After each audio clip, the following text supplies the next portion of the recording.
අයිබෝන් පුතේ අපි ඔන්න අලුත් වැඩක් පටන් ගන්න හදන්නේ ගණිතය එක්ක මිනිත්තු 5ක්. අපි දැන් කතා කරන්න හදන්නේ ගණිතය එක්ක මිනිත්තු 5ක් වීඩියෝ යටතේ පළවෙනි වීඩියෝ එක තමයි මේ තියෙන්නේ. ඉතින් අපි හැමදාම සතියකට සැරයක් අලුත් වීඩියෝ එකක් දානවා. ඔයාලට පුළුවන් අපේ channel එකෙන් අපේ Facebook පිටුවෙන් බලන්න. ඉතින් අද අපි කතා කරන්න බලාපොරොත්තු වෙන්නේ සරල සමීකරණයක් කොහොමද විසඳන්නේ? පහසු ක්‍රමයක්. බලමු අපි කොහොමද මේක කරන්න කියලා. පුතේ මේ තියෙන සරල සමීකරණය අපි ගන්නවා මෙන්න මෙතන සමාන ලකුණක් තියෙනවනේ. මේ සමාන ලකුණෙන් දෙපැත්තේ තියෙන කොටස් දෙක සමාන නිසා මේක අපි හිතනවා තරාදියක කොටස් දෙකක් කියලා දෙපැත්තේ. එතකොට තරාදියක කොටස් දෙකේ අපි හොයන්න ඕන මෙන්න මේ නොදන්නා පදය. නොදන්නා පඩිය. එතකොට ඒක හොයන පියවර කිහිපයක් තියෙනවා. සාමාන්‍යයෙන් අපි තරාදියක් දුන්නොත් ඔයාට ඒ තරාදියේ දෙපැත්තට පඩි ටිකක් දාලා නොදන්නා පඩියක අගයක් හොයන්න කිව්වොත් ඔයා මොකද්ද කරන්න ඕන? ඔයා කරන්න ඕන එක එක පඩිය අයින් කරලා කොහොම හරි මේක තරාදිය බැලන්ස් කරගෙන ගිහිල්ලා අන්තිමේදී නොදන්නා පඩිය මේ පැත්තේ ඉතුරු කරනවා, මේ පැත්තේ ඒකට අදාළ පඩිය ඉතුරු කරනවා. ඒක තමයි කරන්න ඕන. ඉතින් මේකෙත් වෙන්නේ මේ වගේ දෙයක් තමයි. මේකදී අපි කරන්න ඕන මේකේ තියෙන x හැර ඉතුරු පද ටික අයින් කරගන්න ඕන. ඒක අයින් කරන පියවර කිහිපයක් තියෙනවා. ඒක පිළිවෙලක් තියෙනවා. ඒ පිළිවෙල පොඩ්ඩක් කතා කරන්න කලින් අයින් කරන ක්‍රමය බලමු අපි. ඔයාගේ සමීකරණය තුල අයින් කරන්න ඕන පදේ තියෙන්නේ එකතු කිරීමක් විදියට නම් ඔයා ඒක අයින් කරන්න ඕන අඩු කිරීමක් දාලා. ඔයාගේ සමීකරණයේ ඒ අදාළ පදේ තියෙන්නේ අඩු කිරීමක් විදියට නම් ඔයා ඒක අයින් කරන්න ඕන එකතු කිරීමක් දාලා. සමීකරණයේ තියෙන්නේ පදය ගුණ කිරීමක් විදියට නම් ඔයා ඒක අයින් කරන්න ඕන බෙදීමක් දාලා. ඒ පදය තියෙන්නේ බෙදීමක් විදියට නම් ඔයා ඒක අයින් කරන්න ඕන ගුණ කිරීමක් දාලා. මොන දැන් අයින් කරන ආකාරය දන්නවා.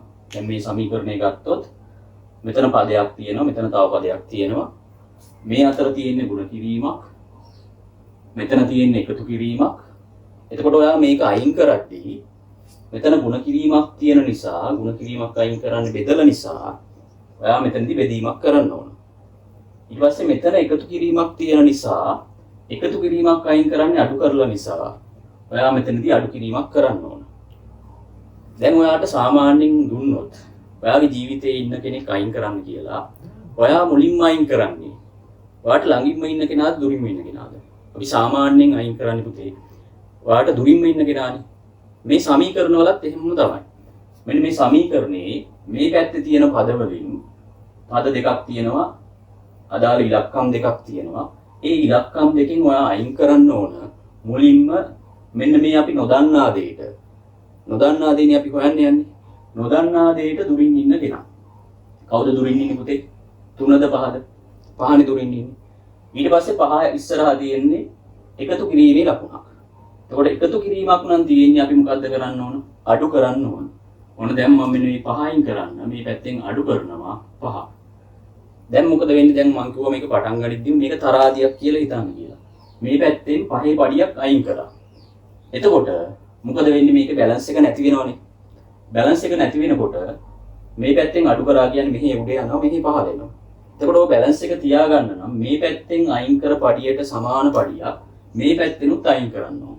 ඒක නිසා මේ පැත්තෙන් 5ක් අයින් කරා නම් ඔයා මේ පැත්තෙනුත් 5ක් අයින් කරන්න ඕන. දැන් මොකද වෙන්නේ බලන්න පුතේ? මේ 5ට 5 කැපිලා ගිහිල්ලා 5 අයින් වෙනවා. එතකොට මෙතන ඉතුරු වෙනවා 3 ගුණ කිරීම x. 3යි x නැත්තම්. මේ පැත්තේ 14න් 5ක් අඩු වෙනවා. 14න් 5ක් ගියාම කීයද පුතේ? 14න් 5ක් ගියාම 9යි. ඊළඟට